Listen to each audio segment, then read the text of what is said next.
계속해서 오늘도 그 말씀에 이어지는 말씀들을 보게 됩니다. 유대인이 정죄받은 이유들이에요. 우리가 지난 시간에 두 가지의 이유를 살펴봤습니다. 그들은 스스로 믿었어요. 또 스스로 믿어서 뭐 했어요? 독선과 위선에 빠졌어요. 오늘 우리가 함께 살펴볼 본문은 로마서 2장 25절부터 3장 8절에 있는 꽤 긴 말씀을 오늘 우리가 살펴볼 것입니다.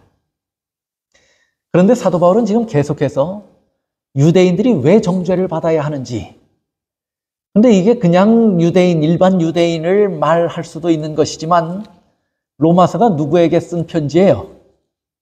로마 교회에 보낸 편지예요. 그러면 로마 교회에 있는 누구예요? 유대교를 믿다가 기독교로 개종한 사람들이 있어요. 그들에게도 지금 해당되는 말씀인 것이 사실입니다. 그렇죠? 그들에게도 주신 말씀이에요.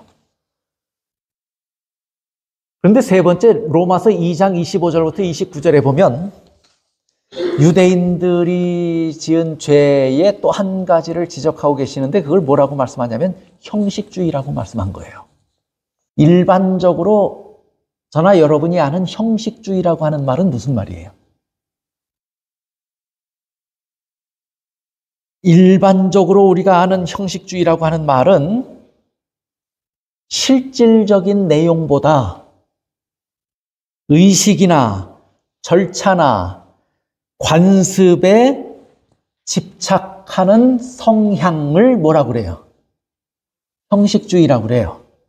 그 안에 내용은 없어요. 실질적인 내용은 없이 겉으로 드러난 뭐에만, 의식과 형식에만 집착할 때 그것을 형식주의라고 말합니다. 이런 사람들은 흔히 목적과 수단이 어떻게 돼요? 뒤바뀌죠. 이런 현상이 일반적으로, 이런 현상을 우리는 부정적으로 인식하고 부정적으로 받아들입니다. 그래요, 안 그래요? 내용은 다 빠지고 내용은 하나도 없는데 표면적인 형식과 의식만을 붙들고 산다면, 그것만을 중요하게 여기고 산다면 바람직한 거예요? 바람직하지 않은 거예요? 바람직하지 않은 것이지요. 형식주의라고 하는 것은 좋지 않은 것이에요. 그런데 유대인들은요, 기독교로 개종한 유대인이라 할지라도 로마 교회에 출석하는 유대인들도 심지어 그들에게도 끔찍하게 중요하게 여겼던 의식이 하나 있었습니다. 그게 뭘까요? 할례예요. 여러분 창세기 17장에 보시면요, 하나님과 아브라함이 언약을 맺습니다. 그렇죠? 하나님께서 약속하셔요. 언약을 맺는데 두 가지로 언약을 맺어요. 첫째는 뭐냐면 너가 열국의 뭐가 되게 하겠다. 열국의 아비가 되게 하겠다. 그래서 아브라함에서 아브라함으로 이름을 바꾸어 줍니다. 그렇죠? 아브라함과 하나님과 언약을 맺는데 창세기 17장에 두 가지 내용이에요. 하나는 아브라함이 열국의 아비가 되는 것이에요.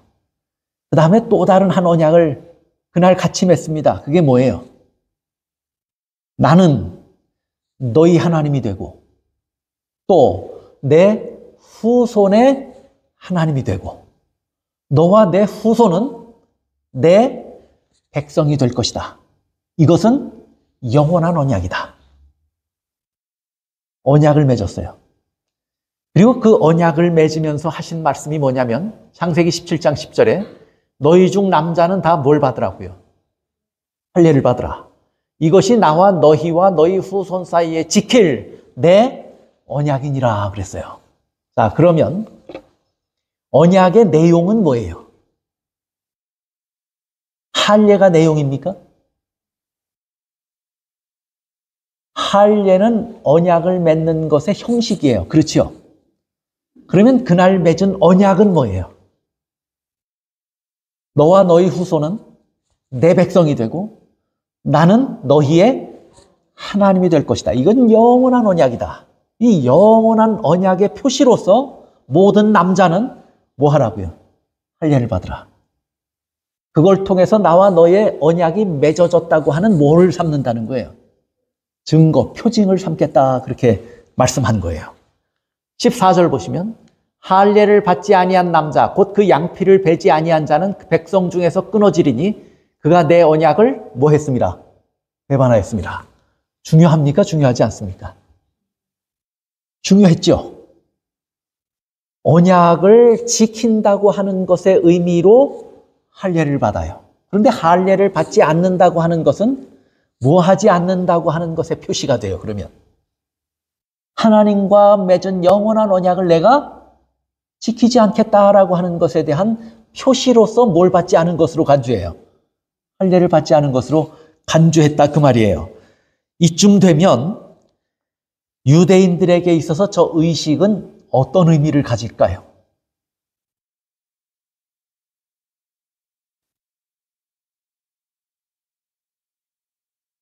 나는 하나님께 언약의 백성이라고 하는 증명서 같은 것 아닐까요? 또 구원과 축복을 얻는 자격증쯤으로 생각하지 않았을까요? 이렇게 생각했다면 그 백성들이 우리는 의인이고 우리는 증표가 있는 사람들이니까 하나님께 구원 얻은 하나님의 참 백성은 우리라고 하는 사실을 그렇다고 하는 것으로 받아들인다고 하는 사실이 조금도 어색하지 않지요. 자연스럽게 다들 그렇게 생각하지 않았을까요? 할례 받으면 난 하나님의 백성이고 할례 받았기 때문에 나는 구원의 무언은 가졌다고요. 증서를 가졌고 자격증을 얻었다 이렇게 생각했어요. 그래서 유대인들은 구원은 우리가 구원 얻은 백성이라고 믿고 산 거예요. 철석같이 믿고 산 거예요. 자기가 잘 살지 못해도 구원 얻었다고 생각한 거예요. 왜요? 자격증이 있으니까. 증표가 있으니까. 이스라엘 민족들에게 있어서는 오랜 시간 동안 대대손손 그들이 할례를 받은 것이 그들에게 얼마나 큰 자부심이었고 얼마나 큰 우월감으로 작용했을까 하는 것은 가히 짐작할 만한 것입니다. 하나님과 직접 맺은 언약의 표예요. 그래서 그걸 하고 있으면 나는 언약의 백성이라고 믿었어요. 그 자체가 잘못된 것은 아니죠. 그 자체가 잘못된 것은 아닌데 사도 바울은 그래서 그 사람들은 뭐라고 믿었냐면 나는 구원받은 백성이고 이방인들은 무슨 이방인이에요? 이방 죄인이에요. 이렇게 표현했잖아요. 근데 할례를 받으면 하나님의 백성이라고 생각한 것 자체가 잘못된 것은 아니에요.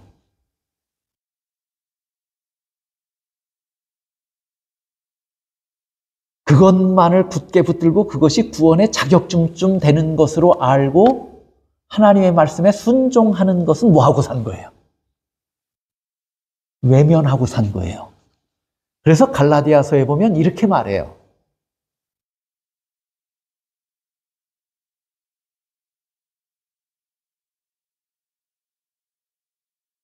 갈라디아 5장 3절에 보면 내가 할례를 받은 각 사람에게 다시 증거하노니 그는 율법 전체를 행할 뭘 가진 자라고요?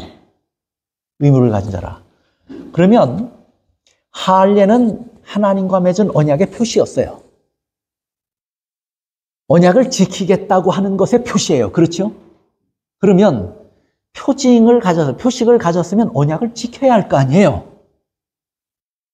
언약을 지키는 것은 하나님은 내 백성으로 삼겠다고 했고 너희는 대대로 내 백성이고 내 말씀에 뭐 하라는 것이 있어요. 언약엔. 순종하라고 하는 말씀은 뭐예요? 이 사람들은. 외면하고 뭐만 행한 거예요? 할례만 행한 거예요. 그러면 형식만 가졌지 실제 내용은 있는 거예요? 없는 거예요? 없는 거예요. 그래서 사도 바울이 뭐라고 말하는지 보십시오. 로마서 2장, 오늘 우리가 공부하는 내용이에요.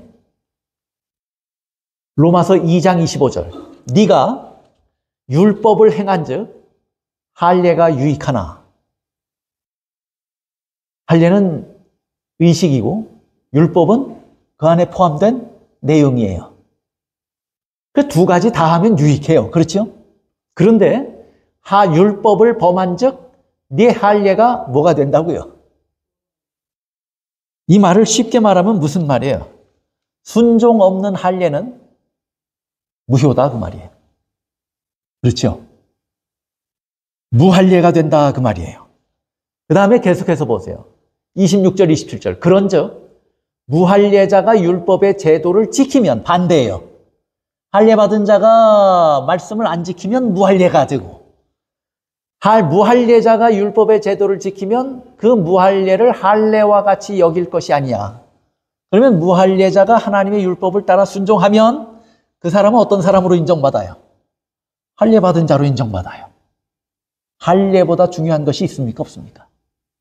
중요한 것이 있어요. 그 안에 내용이 더 중요한 것이었어요. 그렇죠? 그 다음에 보세요. 또한 본래 무할례자가 율법을 온전히 지키면 의문과 할례를 가지고 율법을 범하는 너를 판단치 아니하겠느냐.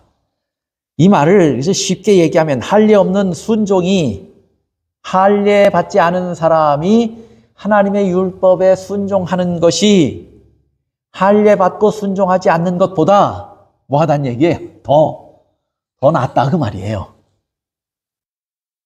무할례자라도 할례를 받으면, 무할례자라도 순종하면 할례자가 돼요. 그리고 오히려 더 나아요. 판단하는 자리에 있잖아요. 그렇죠? 그러면서 뭐라고 말씀하냐면 계속해서 보세요. 28절, 29절. 대저 표면적 유대인이 유대인이 아니요. 표면적 유대인은 할례 받은 유대인들이에요. 또 표면적 육신의 할례가 아니라 오직 이면적 유대인이 유대인이며, 할례는 어디에 하라고요?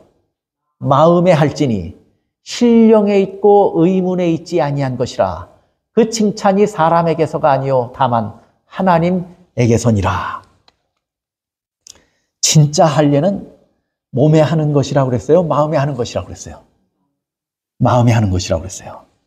진짜 할례는 신령한 것에 있다고 그랬어요. 영적인 생활에 있다고 하는 것이에요. 그것이 뭐란 얘기예요? 우리가 신령에 속하고 영적인 생활에 들어갈 때 우리의 마음이 뭐한 것이라고 말해요? 할례 받은 것이라고 말해요.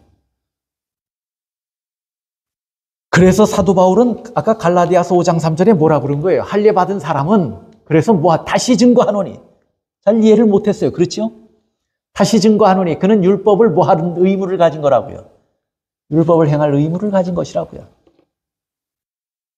하나님을 진정한 그들의 하나님으로, 그들의 아버지로 그렇게 믿고 받아들이고 자신이 하나님 앞에서 참으로 무가치한 존재들이지만 하나님의 은혜로 우리가 선택되었고 구원 얻게 되었다면 뭐 해야 돼요?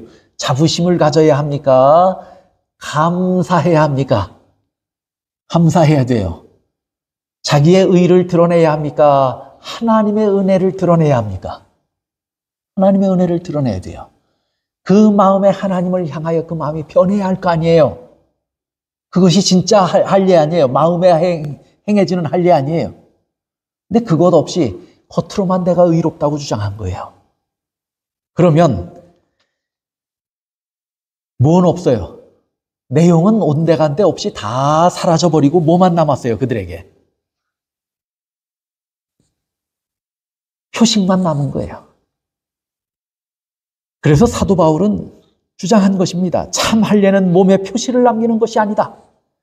성령의 인도를 따라서 신령한 생활로 들어가는 것이 참 할례다. 이런 할례를 받은 사람이라면 하나님의 모든 말씀, 하나님의 율법에 순종하며 사는 것이 당연하다. 그렇게 말하고 있지 않습니까? 할례가 형식이라면 신령한 생활은 그 내용입니다. 물론 형식과 내용을 함께 갖춘다면 아까 사도 바울이 뭐라고 그랬어요? 형식과 내용을 함께 갖춘다면 그것이 옳은 것이라고 그랬어요. 그랬죠? 그런데 지금 사도 바울이 그들을 지적하고 그들을 정죄하는 이유는 뭐예요? 내용은 온데간데 없고 뭐만 가지고 우월감에 빠져 있는 거예요. 형식만을 붙들고 우월감에 빠진 거예요. 내용 없는 형식만 가진다고 하면 잘못된 것이에요. 그것이 뭐예요? 그렇게 사는 유대인들을 바라볼 때 사도 바울의 눈에는 뭘로 보인 겁니까? 형식주의자로 보인 거예요. 차라리 그럴 바에야 이방인들처럼 그런 형식은 있어요, 없어요? 그런 몸에 행한 표시는 있어요, 없어요, 이방인들? 그건 없을지라도 이방인들이 내용을 취한 이방인들이 더 뭐하단 얘기예요. 더 낫다고 이야기한 거예요. 유대인들이 할례도 받고 신령한 삶을 살았다면 더할 나위 없이 좋았을 것입니다.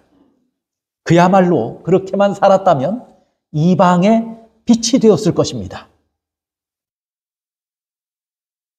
그러나 그런 내용은 다 없어지고 형식만을 가지면서 뭐라고 주장해요? 나는 하나님의 백성이고, 나는 의롭고, 나는 옳다고 스스로 주장하고 있는 것입니다. 그 모습이 사도 바울은 아주 단호하게 정죄하는 거예요. 그 모습이 하나님 앞에 뭐가 된다는 얘기예요. 그들의 그런 모습이 하나님 앞에 죄가 된다고 가르치고 있는 거예요.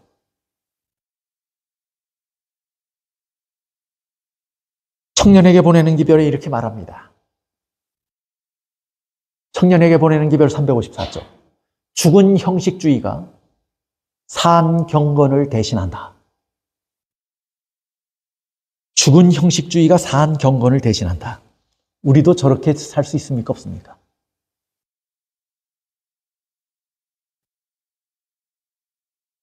오늘 우리에게도 저런 모습이 있으면요, 대단히 우리 신앙의 위험한 함정입니다. 우리가 흔히 타성에 젖는다라는 말을 씁니까? 안 씁니까? 타성에 젖는다. 그런 말이 별로 좋은 말이 아니에요. 우리가 교회에 출석해요. 교회에 다니면서 예배 드립니다. 그런데 어떤 사람은 체면을 살리기 위해서 출석하는 분도 있을 거예요. 어떤 사람은 습관이 되어버린 사람이 있을 것입니다. 어떤 사람은 겸손하게 성령의 은혜를 구하기 위해서 나오시는 분들이 있을 것입니다. 진리를 아는 것이 기쁘고 감사해서 진리 안에서 순종하며 하나님께 경배하고 싶은 마음이 그 마음에서부터 우러러 나와서 하나님께 예배하기 위하여 성전에 오시는 분들이 있을 것입니다. 오늘 우리가 성전에 나와서 예배할 때 첫 번째 부류에 속하는지, 둘째 부류에 속하는지, 셋째 부류에 속하는지 살펴봐야 돼요. 그 사람은 신앙 한 20년, 30년 했고, 또 저쯤 또 그 가정을 보면 그렇게 잘 믿어야 할 만한 형편인데 스스로 그렇게 생각해서 마지못해 그 체면 때문에 교회와 앉아 있을 수 있어요, 없어요? 또 늘 하던 습관이니까 하다가 안 하면 어딘가 모르게 좀 어색하고 또 때로는 자책도 되는 것 같아서 그래서 교회에 나와서 앉을 수 있습니까? 없습니까? 그럼에도 불구하고 교회에 나와서 앉아 있으면 그것은 진정한 예배의 내용을 이해하고 갖추어서 나와서 앉아 있는 것이에요? 아니면 예배라고 하는 형식에 우리가 나와서 단순히 참여하고 있는 것입니까? 우리도 모르게 죽은 형식주의가 산 경건을 대신합니다. 또 안식일이라고 하는 것이 우리에게 때로 뭐가 될 수 있냐면 형식이 될 수 있어요. 여러분, 안식일의 의미를 아십니까? 그걸 깊이 깨닫고 알아서 하나님께 대한 감사와 기쁨이 있습니까? 한 주간의 우리의 믿음의 경험이 안식일에 하나님 앞에 가지고 나와서 하나님을 만나는 기쁨, 또 하나님의 은혜를 받는 기쁨, 마음이 평화로운 기쁨, 하늘의 소망을 다시 회복하는 기쁨, 이런 기쁨들이 우리에게 있습니까? 하나님의 뜻을 따라서 선한 일을 행하는 기쁨이 우리에게 있습니까? 그것 없이 안식일이 거룩하니까 우리가 안식일을 지킨다고 말할 때가 있어요. 내용이 있어요, 없어요? 내용은 없이 안식일이라고 하는 홀만, 껍데기 시간만을 붙들고 우리가 안식일을 지킨다고 말할 수 있는 거예요. 죽은 형식주의가 산 경건을 대신하는 것입니다. 우리의 기도도 좀 한번 살펴보세요.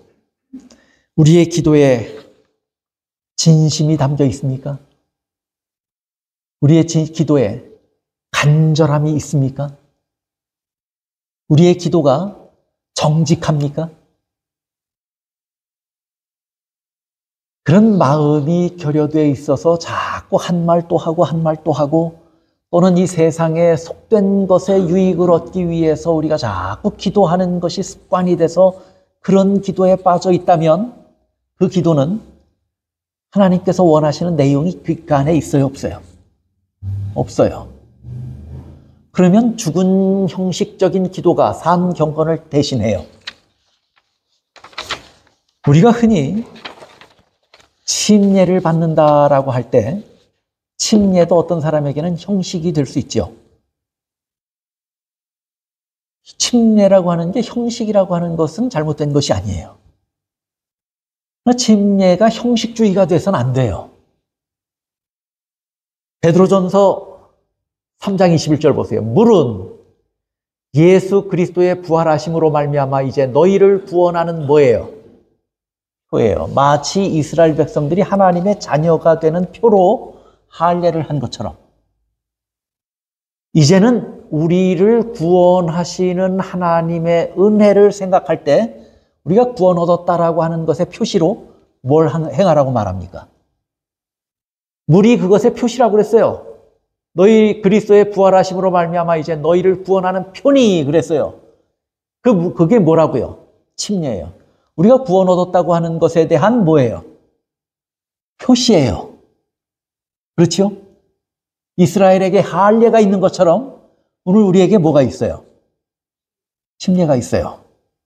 그런데 보세요. 육체의 더러운 것을 제하여 버림이 아니요. 이 침례가 뭐냐? 이 표시가 뭐냐고요. 이 표시를 받았으면 육체의 더러운 것이 제하여졌다는 얘기예요. 할례를 받았으면 그것이 하나님의 자녀라고 하는 것이에요. 그렇지 않아요. 육체의 더러운 것을 제하여 버림이 아니요 그랬어요. 그 말은 뭐냐면 우리가 단순히 몸을 씻는 것이 우리의 영혼을 깨끗게 하는 일이라고요? 아니라고요. 우리가 잠긴 물이 우리의 죄를 사하는 능력이 있다고요? 아니에요. 그러나 계속해서 뭐라고 말하냐면 오직 선한 양심이 하나님을 향하여 찾아가는 것이라. 침례는 표시예요. 그렇죠? 침례는 표시예요. 그러면 그 침례가 갖는 내용은 뭐예요? 우리의 선한 양심이, 다시 말하면 우리의 마음 안에서 뭔가 변화가 일어나야 돼요. 그래요, 안 그래요? 우리 마음 안에서 뭔가 변화가 일어나야 돼요. 우리의 마음이 누구를 향하여 가는 거예요? 하나님을 향하여 가는 거예요. 우리의 마음이 늘 세상을 향하여 갔는데 이젠 우리의 마음이 하나님을 알고 깨닫고 발견하고 하나님을 향하여 돌아서는 거예요. 그것이 우리 마음에 있어야 되는 거예요. 그것이 내용이에요. 우리의 죄가 그 은혜로 깨끗하게 용서되었다고 하는 믿음이 있어야 되는 거예요. 그렇죠? 마음의 변화가 있어야 돼요. 그래서 물과 뭘로 거듭나라고 말해요? 물과 성령으로 거듭나라고 말해요. 물은 뭐예요? 표시예요. 성령은 뭐예요? 내용이에요. 내적 경험이에요. 우리의 선한 양심이 하나님을 향하여 서는 것이고 하나님을 찾아가는 것이고 그 은혜 아래서 내가 하나님의 자녀가 되었다고 하는 확신과 믿음을 얻는 것이에요. 이것 없이 침례를 10번 받고 20번 받고 100번 받으면 효력이 있습니까? 없습니까? 없어요. 그러면 침례를 기회가 없어서 못 받은 사람이 하나님의 은혜를 깨닫고 세상을 향하여 바라보던 눈을 돌이켜서 하나님을 바라보고 내 안에 성령께서 오셔서 나를 변화시키기를 간절히 소망하고 그렇게 산다면 그 사람이 오히려 침례받고 내적인 경험 없이 살아가는 사람들보다 뭐하단 얘기예요? 낫단 얘기예요. 그래서 침례받은 사람에게 뭐라고 말하냐면 갈라디아 5장 3절에 할례받은 사람은 뭐하라 무슨 의무를 진다고요? 하나님의 말씀에 순종할 의무를 진다고 그랬죠. 아까 갈라디아서에. 근데 히브리서 10장 22절에 보면 우리가 마음의 뿌림을 받아 양심의 악을 깨닫고 몸을 맑은 물로 씻었으니 몸을 맑은 물로 씻었단 말은 무슨 말이에요? 침례를 받았으니 그 말이죠. 침례를 받았으니 참 마음과 온전한 믿음으로 하나님께 뭐 하라고요? 나아가라고요. 할례를 행한 사람은 하나님의 율법을 행하고 아까 갈라디아서 5장 3절 그랬죠? 그러면 히브리서는 침례받은 사람은 뭐 하라고요? 참 마음과 온전한 믿음으로 하나님께 나아가자. 이것 없이 참 마음과 온전한 믿음으로 우리의 선한 양심이 하나님께 나아가는 이 일이 우리 안에서 날마다 이루어지지 않는데 나는 침례받았으니 하나님의 아들이고 나는 침례받았으니 구원 얻었다. 이렇게 주장한다면 형식주의입니까? 아닙니까? 그러면 죽은 형식주의가 산 경건을 대신하고 있습니까? 우리의 신앙하는 모습을 가만히 들여다보면 여러 면에서 우리의 모습이 이렇게 지적받을 만해요. 우리가 그렇게 살고 있어요.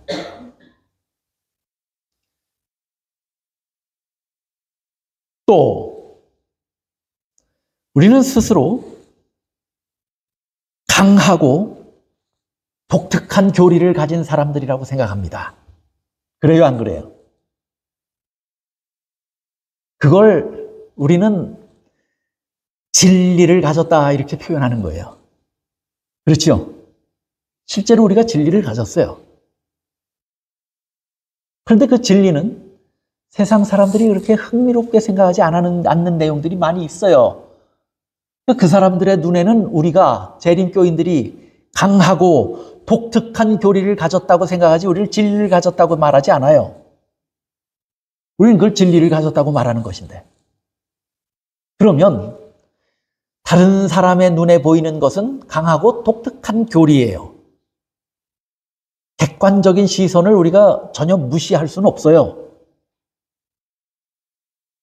그런데 참 이상한 것은요. 우리는 진리를 가졌다고 말하는데 실제로는 가만히 보면 진짜 강하고 독특한 교리를 가진 거예요. 근데 이런 사람들이요. 형식주의에 빠지는 것이 훨씬 더 쉬워요. 강하고 독특한 교리를 가진 사람들일수록 형식주의에 빠지기가 훨씬 쉽습니다. 다른 말로 하면 진리를 가졌다고 하는 우리가 형식주의에 빠지는 것이 훨씬 쉽다는 거예요. 진리를 가졌는데, 그래서 저와 여러분이 진리를 가졌는데, 그래서 뭐가 다릅니까?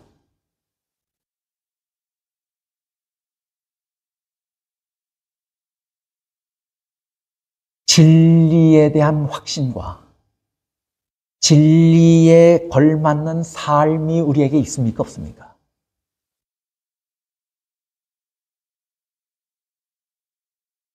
그러면 뭐에 빠져 있는 거예요, 우리가? 형식에 빠져 있는 거예요.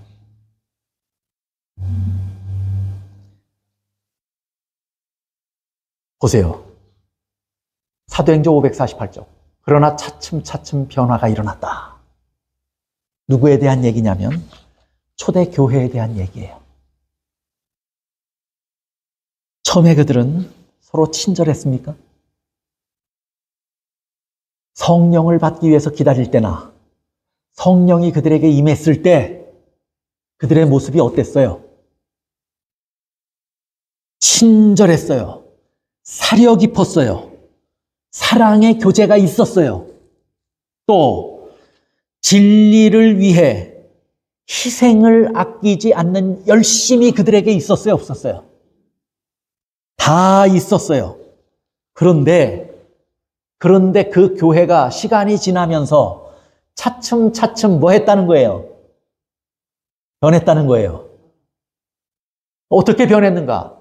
그들은 외적 의식에 관하여 더욱 엄격하게 되었고, 신앙의 실천보다는 교리에 관하여 더욱 까다롭게 되었다. 신앙을 오래 하면 오래 할수록 저렇게 되는 거예요. 우리가 처음 믿을 때 저러지 않았어요. 우리 안에 열심이 있었어요. 우리 안에 기쁨도 있었고 감사도 있었어요. 행복하기도 했어요. 그래서 다른 사람을 위해서도 봉사도 하고 선한 마음을 갖기도 했고 희생도 아끼지 않았어요. 그런 열심이 있었어요. 근데 시간이 지나면서 그런 열심은 하나씩 사라져 없어져 가고 차츰차츰 변해지더니 우리 안에서 뭐만 남았어요? 지금 와서 돌이켜보니까 외적인 의식만 남았어요. 우리에게. 또 까다로운 교리만 남았어요. 우리가. 그래요? 안 그래요? 아니, 많이 알면 더 선해야 할 거 아니에요. 많이 알면 더 친절하고 더 사랑해야 할 거 아니에요. 많이 말면 더 겸손하고 더 회개할 것이 많아야 할 거 아니에요. 그런데 이런 모습들은 점점 우리하고 상관없어지고 독특한 교리들만 얹고 사는 거예요. 그러니까 우리가 초대교회가 저렇게 변한 것처럼 우리도 변했습니까? 안 변했습니까? 우리도 변했어요. 계속해서 말해요. 교회 증언 4권. 형식주의가 교회들을 점령하고 있다. 그런데 어떤 교회를 점령하는지 보십시오. 하나님의 계명을 지키며 그리스도의 재림을 고대하노라고 공언하는 교회들의 냉랭한 형식주의가 존재하고 있다. 어느 교회가 형식주의로 변해가고 있다는 얘기예요. 어느 교회가.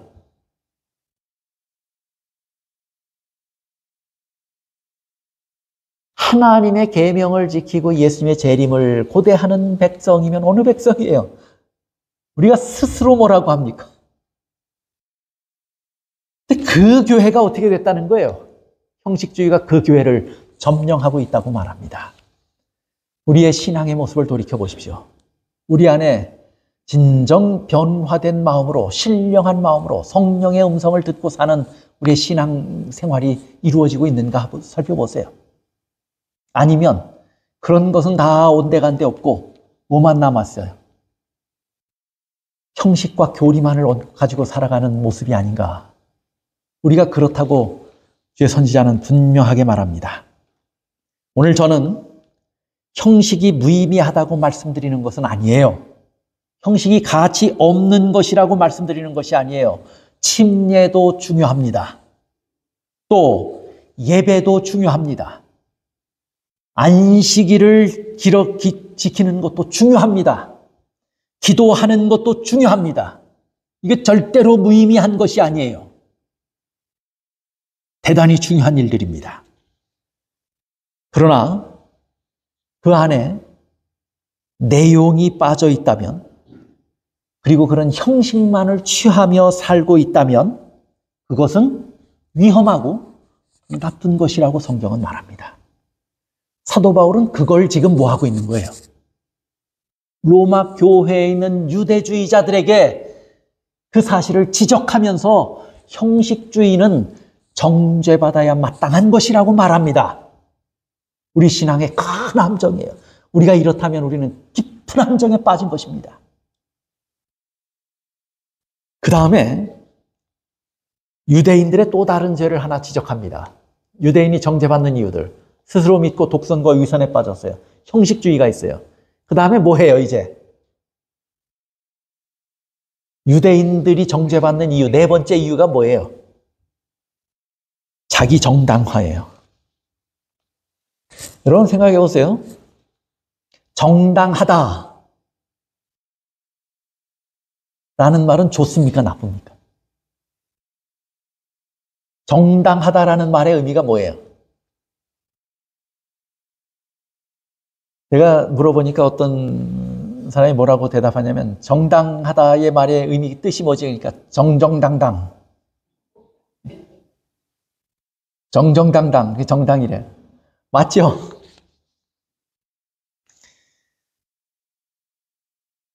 이치에 맞아서 올바르고 마땅하다 그 말이에요.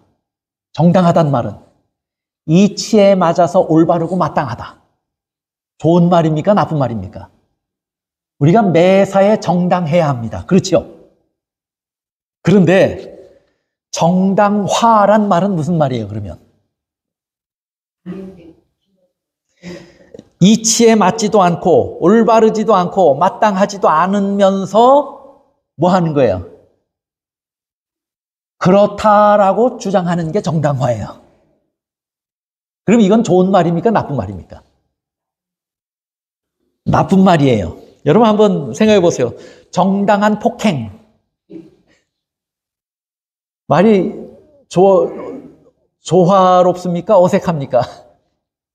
어색하죠. 폭행이란 말은 본래 신체에 가하는 불법적인 행위가 폭행의 정의예요. 그러면 어차피 폭행이란 말 자체에는 뭐가 있어요? 불법적인 것이 있어요.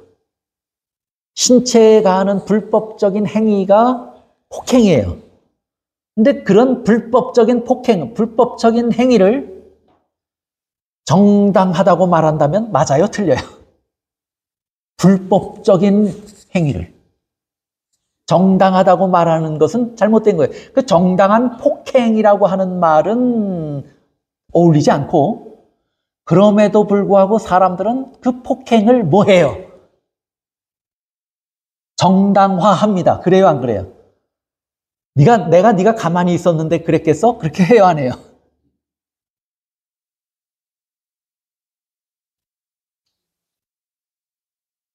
지금 사도 바울이 유대인들의 죄를 정죄하는데요. 죄를 지적하는데 유대인들이 어떻다는 거예요?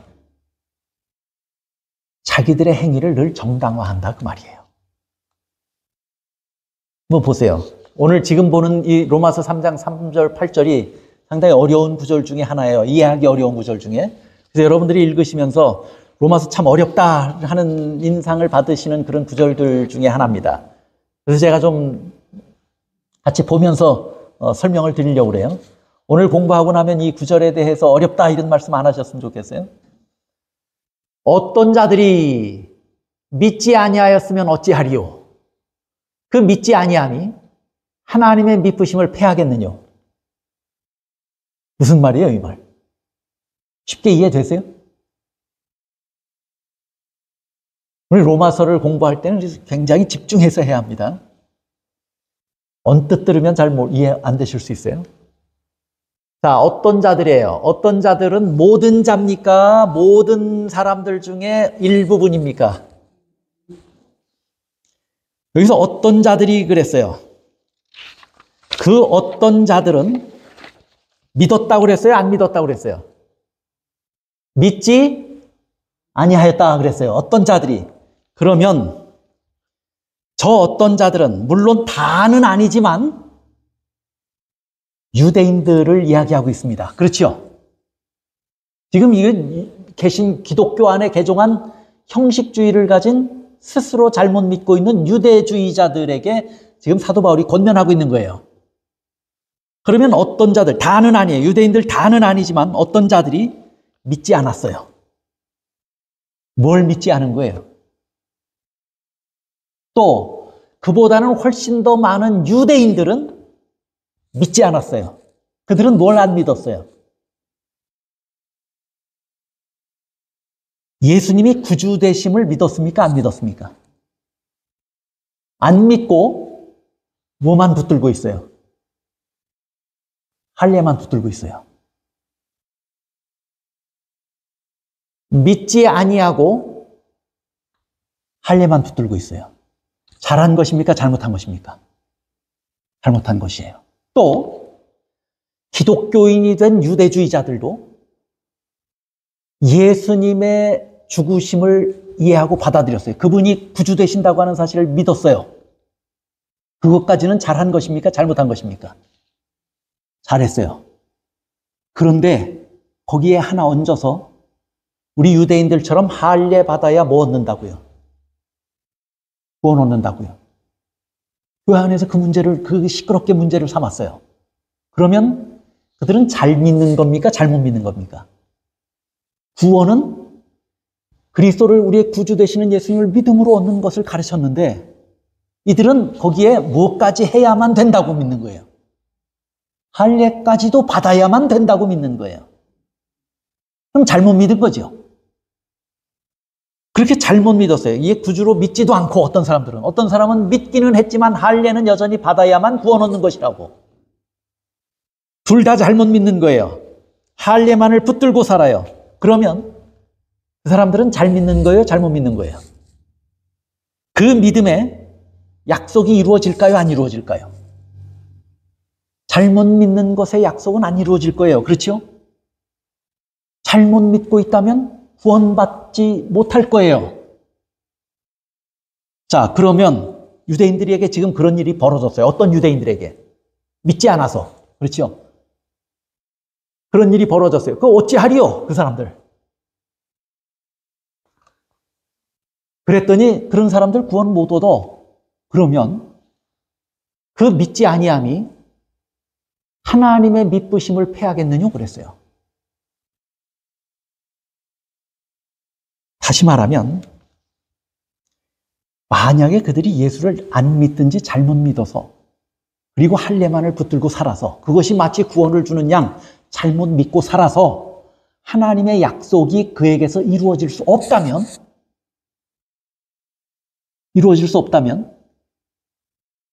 그들은 어떻게 받아들였냐면 하나님의 믿으심이 무엇했다고요? 폐하해졌다고요. 저 믿으시다고 하는 말은 언약에서 사용되는 언약에 신실하신 것을 믿으시다고 표현해요. 신실하심. 하나님의 신실하심을 믿부다라고 표현한 것입니다. 만약에 하나님이 이것 때문에 약속을 지키지 않았다면 하나님의 믿으심이 패해진 것입니까? 그들이 잘못 믿어서 하나님의 약속이 이루어지지 않았다면 하나님이 언약에 믿으시지 않게 됩니까? 하나님의 믿으심이 패해진 것입니까? 아니에요.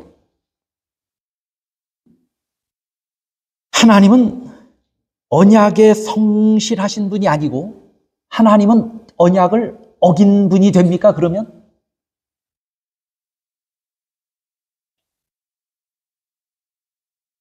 그래서 뭐라 그래요? 그럴 수 없느니라. 언약을 깨는 사람이 누구예요?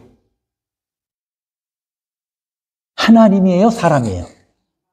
사람이에요. 사람이 언약을 깨서 잘못 믿어서 언약을 깨서 하나님의 언약이 이루어지지 않았다면 하나님이 언약을 어긴 것입니까? 사람이 어긴 것입니까? 사람이 어긴 거예요.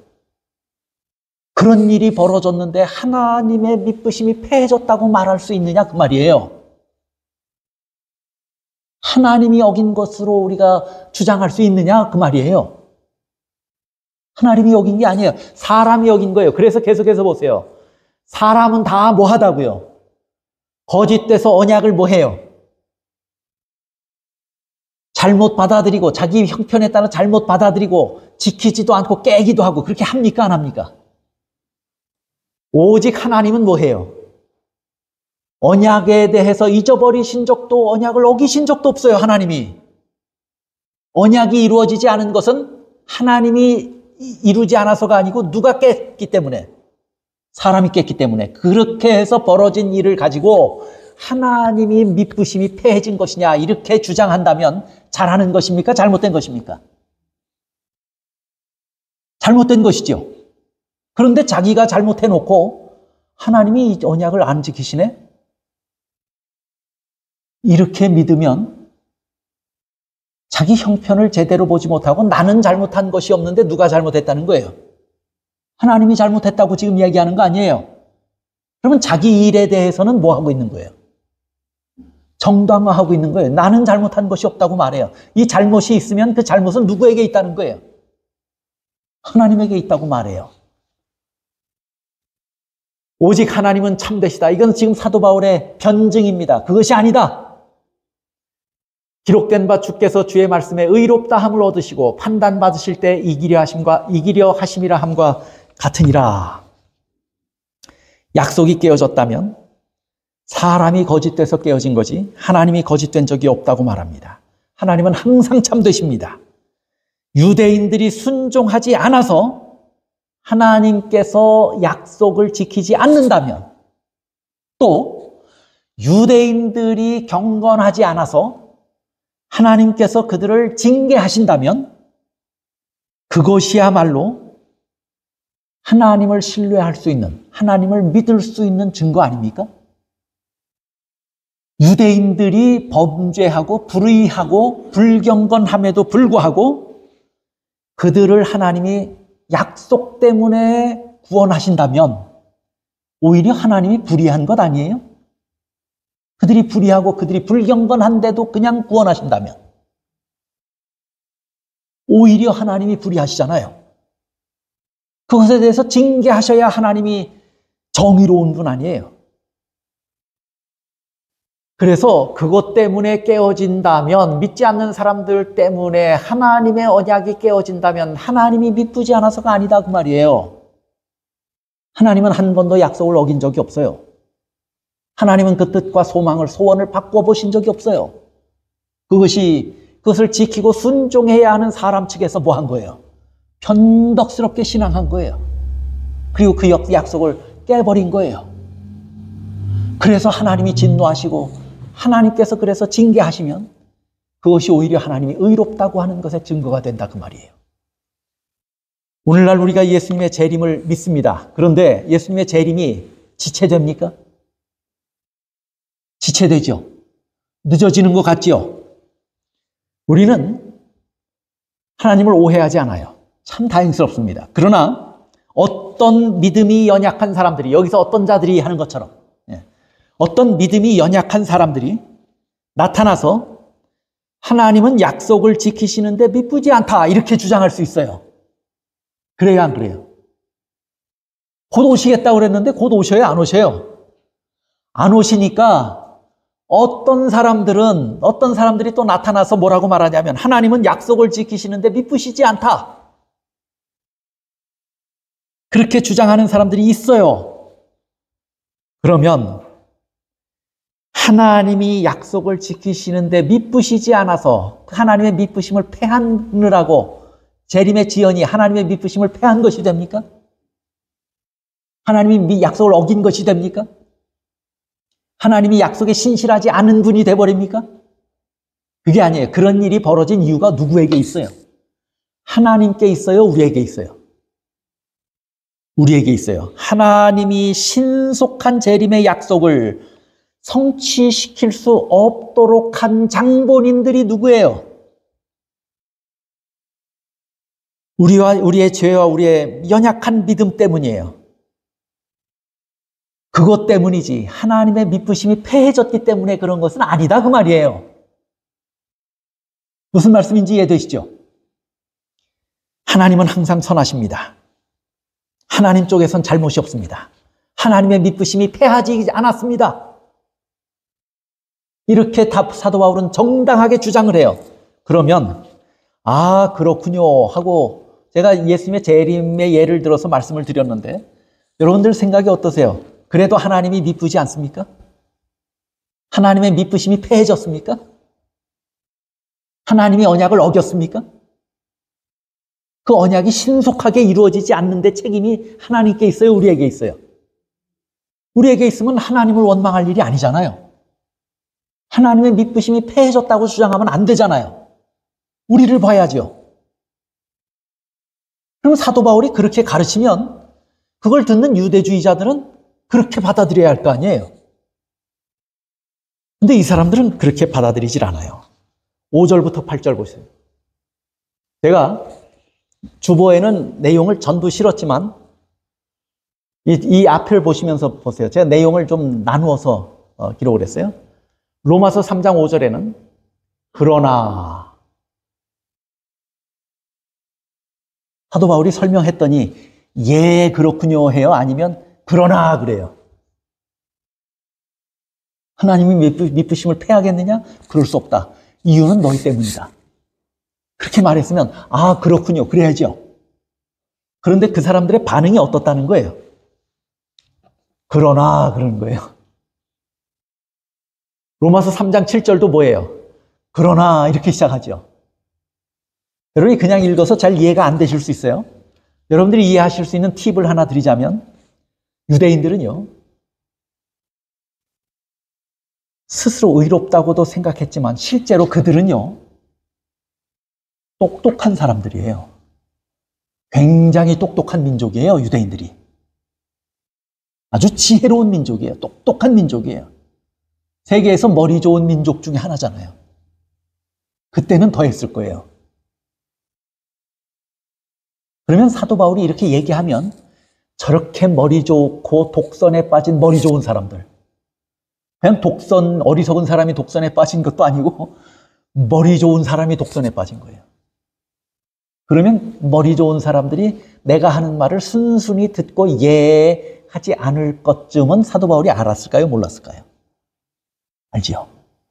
그래서 사도 바울이 머리 좋은 유대인들하고 논쟁하고 대화하는 것처럼 기록을 했습니다. 3절부터 8절까지가. 그런데 우리가 언뜻 보니까 무엇이 질문이고 무엇이 대답인지 그것이 잘 분별이 안 돼서 쭉 읽다 보니까 그 내용이 혼돈스럽고 어려운 것처럼 느껴지는 거예요. 제가 그것을 내용과 대답을 분리시킨 거예요. 근데 실제로 여러분들이 감안하셔야 돼요. 실제로 유대인들과 사도 바울이 유대주의자들과 사도 바울이 실제로 대화한 것이라고 생각하실 수는 없어요. 이건 뭐냐면 편지예요. 그렇지요? 그러면 사도 바울이 스스로 머리 좋은 유대인들이 이렇게 가르치면 이렇게 대답할 것이다라고 하는 것을 사도 바울이 추측할 수 있었던 거예요. 그리고 그게 일반적인 현상인 것을 사도 바울이 봐서 알아요. 그래서 사도 바울이 마치 자기가 유대인이 된 것처럼 질문하고 다시 사도 바울의 입장에 서서 뭐 해요? 대답해요. 질문과 대답 형식이에요. 그걸 여러분이 인식하고 보시면 쉬워져요. 자, 질문합니다.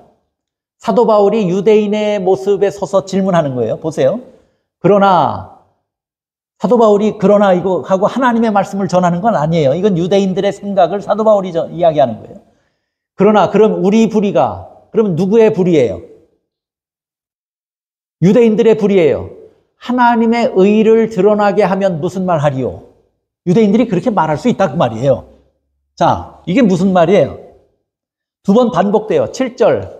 그러나 나의 거짓말로 하나님의 참되심이 더 풍성하여 그의 영광이 되었으면 어찌 나도 죄인처럼 심판을 받으리요. 같은 말이에요. 5절과 7절이 두 번 반복됐어요. 그러나 하면서 시작하죠. 5절에서는 우리 불의가 그랬죠. 그것을 7절에서는 뭐라고 그랬어요? 나의 거짓말로 그랬죠. 그 다음에 위에서는 하나님의 의를 그랬는데 7절에서는 하나님의 참되심이 풍성하여 그랬죠. 그리고 하나님의 의를 드러나게 하면을 뭐라고 그랬어요? 7절에서는 그의 영광이 그에게 영광이 되었으면 그 말이죠. 그 다음에 5절에서 그러면 무슨 말 하리요? 그 말이 뭐예요? 맨 밑에 나도 죄인처럼 어찌 나도 죄인처럼 심판을 받으리요? 그 말이에요. 그럼 이 말이 무슨 말입니까? 제가 설명을 드려볼게요. 자, 사도 바울이 이제 유대인들의 입장에 서서 얘기하는 거예요. 사도 바울이 먼저 권면했죠. 너희가 약속 안 지켜서 깨어진 약속이 하나님이 언약의 미쁘심에서 패해졌기 때문에 그렇게 된 것이 아니다. 너희에게 잘못이 있다. 그렇게 얘기했죠. 그랬더니 아 그렇군요. 우리가 잘못했군요. 이렇게 받아들인 게 아니고 그러면 우리가 잘못해서 하나님의 미쁘심이 패해진 것이 아니면 우리의 잘못으로 오히려 하나님의 의는 드러났네요. 그 말이에요. 그러면 우리가 잘못하면 잘못할수록 하나님의 의는 점점 더 뭐예요? 더 드러나는 거예요. 우리 불의가 하나님의 의를 드러나게 해요. 또 우리의 거짓말로 하나님의 참되심이 더 풍성해져요. 이게 지금 유대주의자들의 입장에 서서 사도 바울이 얘기하는 거예요. 그들이 그렇게 말한다. 아니 잘못했다고 지적하면 잘못했군요 해야 당연한 거지. 잘못했다라고 말하니까 아 그러면 우리가 잘못해서 하나님이 더 의로워졌네 이렇게 이야기하는 거예요. 말이 돼야 안 돼요? 우리가 잘못할수록 하나님은 점점 더 의로워지네? 이런 말이 돼야 안 돼요? 말도 안 되는 얘기를 하고 있는 거예요. 유대인들이 똑똑한 유대인들이 그렇게 주장하는 얼마나 말이 되지 않는 걸 이야기해요. 그러면 만약에 우리가 불의해서 하나님의 의를 드러냈으면 더 이상 아무 말 하지 말고 우리를 정죄하지도 말고 불의하다고 하지 말고 우리에게 뭐 달라는 얘기예요? 상 달라 그 말. 오히려 내가 상 받아야 되네 그 말이에요. 오히려 내가 상 받아야 되네. 보세요.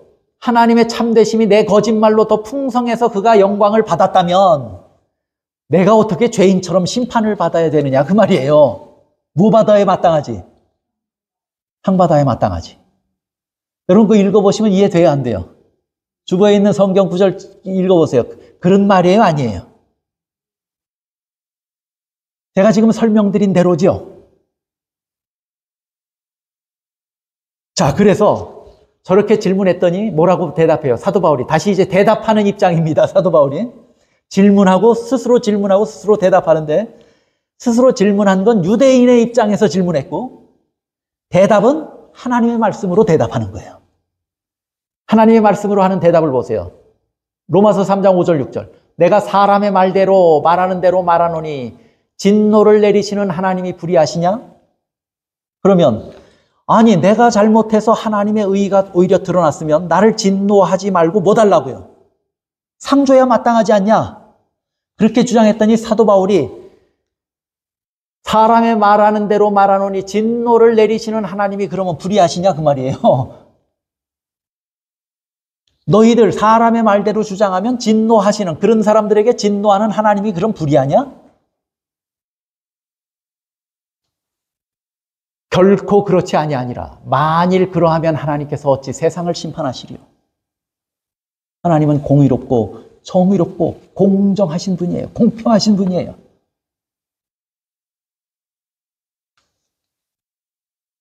그 다음에 보세요.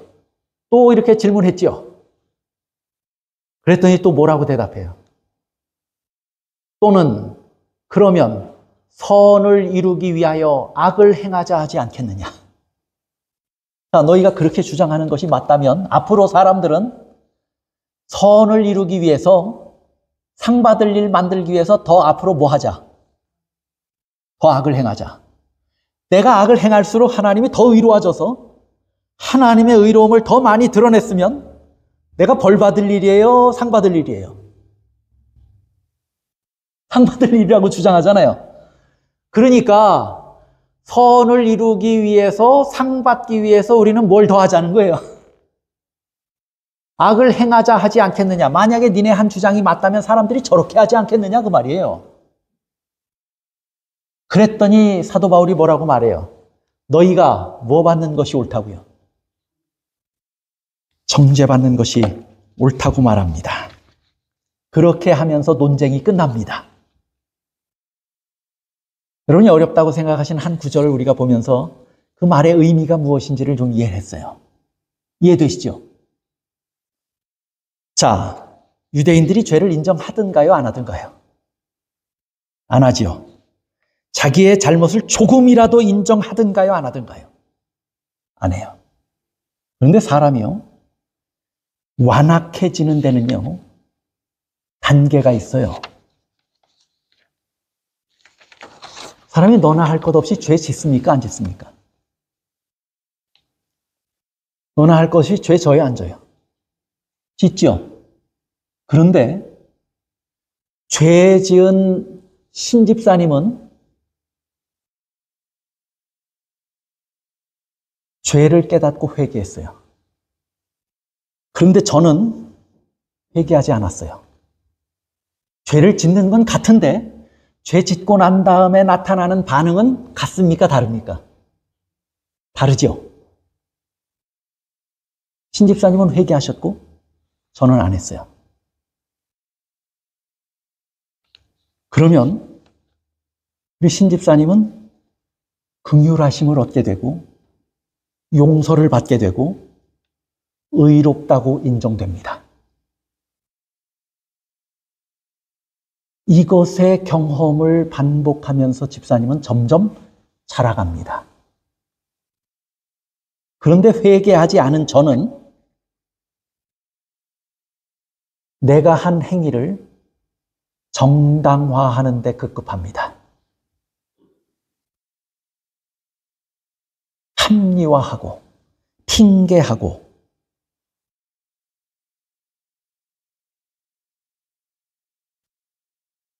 그렇게 하다 보면 그 결과는 신집사님은 자라가는데 저는 어떻게 돼요? 악해질 대로 악해진 상태가 됩니다. 사람이 악해지는 데는 이런 과정이 있어요. 그냥 되는 게 아니에요. 여러분, 다윗과 사울 왕을 아시죠? 둘 다 죄 졌습니까? 안 졌습니까? 죄 졌어요. 근데 다윗 왕은 뭐 했어요? 회개했어요. 사울 왕은 회개했어요? 안 했어요? 안 했어요. 그래서 부조와 선지자 631쪽, 사울은 고집스럽게 자신을 뭐 했어요? 회개하지 않는 사람들은 저렇게 돼요. 저게 무슨 이야기냐면요, 사무엘상 15장에 보면 하루는 사무엘이 사울 왕을 찾아옵니다. 이렇게 이야기를 시작해요. 사울 왕, 당신은 하나님께서 왕으로 세운 사람이다. 그러니 그 말을 하는 이유가 뭐예요? 네가 하나님 말씀 들어야 된다 그 말이에요. 하나님이 너를 왕으로 세웠으면 네가 이제는 누구 말을 들어라? 하나님 말 들어라. 나가서, 군대를 이끌고 나가서 아말렉을 뭐 하라고요? 아말렉과 전쟁에서 싸워서 이기라고 말해요. 근데 거기에서 무슨 이야기까지 하시냐면 아말렉이 가진 양과 약대와 나귀 새끼까지 다 죽이라. 왜 이렇게 심하게 하나님께서 말씀하신 것이냐면 심하게 들리지요. 그러나 우리가 신명기서로 돌아가서 보면 아말렉은 아주 비열하고 잔인하고 그 다음에 하나님을 대적했던 민족이에요. 하나님을 두려워하지도 않았어요. 또 이들은 이스라엘 백성들이 애굽에서 나왔을 때 애들까지 뭐 가축까지 그 오합지졸 큰 민족이 가는데 앞에는 건강한 사람들이 나가지만 뒤로 연약한 사람들이 처질까요? 안 처질까요? 쭉 쳐져서 그 한 200만이나 되는 그 행렬의 길이가 굉장히 길었을 거예요. 그리고 그 뒤에는 잘 걷지 못하는 어린아이들, 노인들 뭐 이런 사람들이 쭉 쳐져서 그 뒤를 따라갔을 거예요. 그런데 신명기 25장에 보니까 그들이 아말렉 사람들이 이스라엘 백성들이 지쳐서 피곤할 때 뒤에 떨어진 약한 자들을 뭐 했다고 그랬어요? 쫓아다니면서 쳐서 죽였다고 그랬어요. 그리고 사울 왕 때뿐만 아니라 다윗 왕 때에 이르기까지 계속해서 아말렉은 이스라엘 백성들을 침략하고 이스라엘 백성들을 괴롭힌 사람들이에요. 그래서 그런 일이 벌어지지 않게 하기 위해서 사울 왕에게 먼저 하나님께서 뭐 하라고 그런 거예요? 아말렉을 치라고 그랬어요. 그러면 그 말을 듣고 하나님이 너를 왕으로 세웠으니 너 하나님 말 들어야 돼. 그리고 그 말씀 했으면 사울이 가서 말을 들었어야 돼요? 안 들었어야 돼요? 근데 가서 전쟁에서 이기고 다 치고 하다 보니까 뭐가 탐나요? 아말렉이 기르고 있는 아주 건강한 양과 소와 나귀와 이런 것들이 약대가 탐이 나는 거예요. 그래서 그런 것들을 다 죽이라고 그랬는데 안 죽이고 건강하게 생긴 것들은 다 취해서 돌아왔어요. 그리고는 돌아와서 뭐라고 그러냐면 사무엘에게 찾아와서 내가 하나님께서 시키는 대로 다 했습니다. 이렇게 보고를 해요. 근데 그 말을 사무엘이 가만히 듣고 있는데 듣다 보니까 저기서 양 우는 소리, 소 우는 소리, 뭐 별의별 동물 울음소리들이 나요. 그래서 사무엘이 뭐라고 말하냐면 저 양 우는 소리, 소 우는 소리 저건 뭐냐? 물었더니 사울이 뭐라고 대답해요? 내가 아말렉 민족 중에서 치면서 보니까 아주 흠없고 점없는 좋은 것들이 있는데 이것은 내가 다 끌고 가서 하나님의 성소에서 제사를 드리는데 사용했으면 참 좋겠다. 이렇게 생각해서 끌고 왔다는 것입니다. 그러면 거기에 하나님께 제사 드리는데 약대도 제물로 드리고 나귀도 제물 드리고 그랬습니까? 그래서 사무엘이 뭐라고 말하냐면 순종이 제사보다 나은 것이다 라고 말해요. 그리고 하나님께서 너를 왕에게서부터 패하신다 이렇게 말합니다. 사울이 잘못했어요. 다윗이 잘못했을 때 나단을 보냈을 때 다윗은 굴복하고 회개했어요. 그리고 다윗은 예수님의 은혜 아래서 기뻐하며 자라갑니다. 물론 죄의 값은 치러요. 그러나 용서받은 은혜를 누리고 그런 회복돼서 자라가요.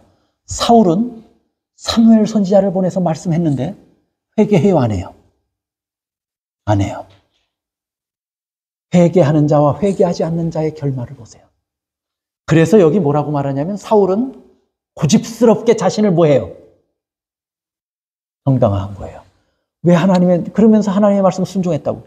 순종한 게 아니잖아. 약대 저 울음소리 뭐야? 그랬더니 뭐예요? 회개하지 않고 아이고 제가 잘못했습니다. 이래야 되는데 그렇게 하지 않고 뭐예요?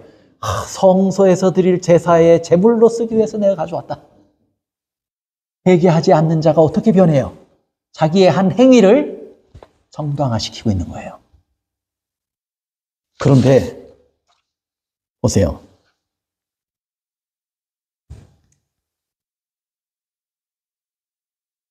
시간이 기니까 건너뛰읍시다. 교회 중원 5권 639쪽. 자기 정당화의 정신은 거짓의 아비에게서 나와서 아담의 모든 자녀들에 의하여 나타났다.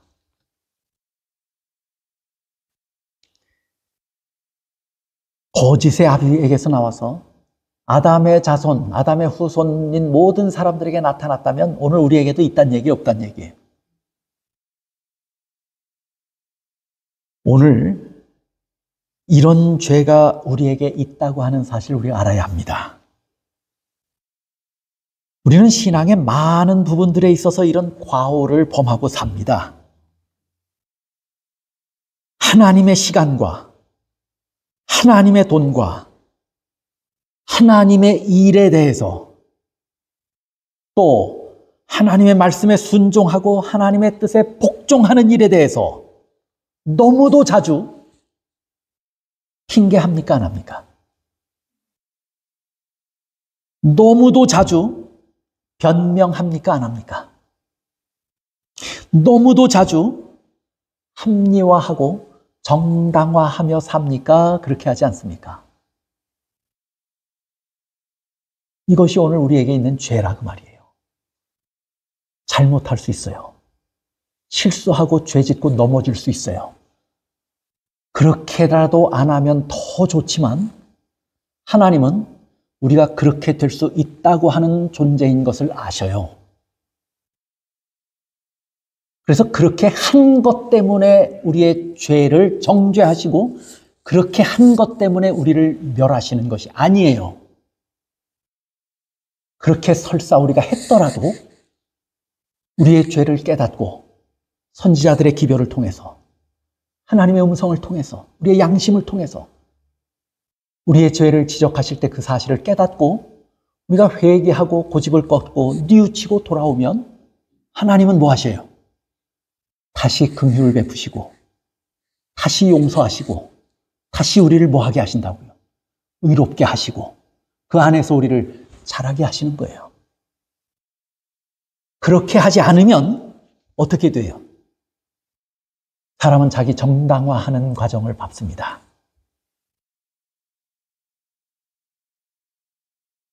오늘 우리가 죄인이라고 하는 사실을 인정할 수 있기를 바랍니다. 우리가 형식주의에 빠졌고 독선에 빠졌고 위선적이고 경건하지 않고 때로는 경건하지 않아서 불의할 때가 있고 실수하여 넘어질 때가 있고 우리가 죄인이라고 하는 사실을 인정하게 되시기를 바랍니다. 또 아는 것만큼 실천하지 못하는 것 때문에 변명하려고 하지 말고 부끄러워할 줄 알게 되시기를 바랍니다. 말로만 고백하고 행동이 따라오지 못하는 모습 때문에 핑계하지 말고 가책을 받을 수 있게 되기를 바랍니다. 잘못할 수 있고 실수할 수 있고 넘어질 수 있고 죄 지을 수 있습니다. 그러나 뉘우치고 돌아서야 합니다. 고집을 꺾고 회개해야 합니다. 그래야 삽니다. 그래야 하나님께서 의롭게 하십니다. 그래야 하나님께서 우리를 구원하시는 것입니다. 말씀을 마치겠습니다.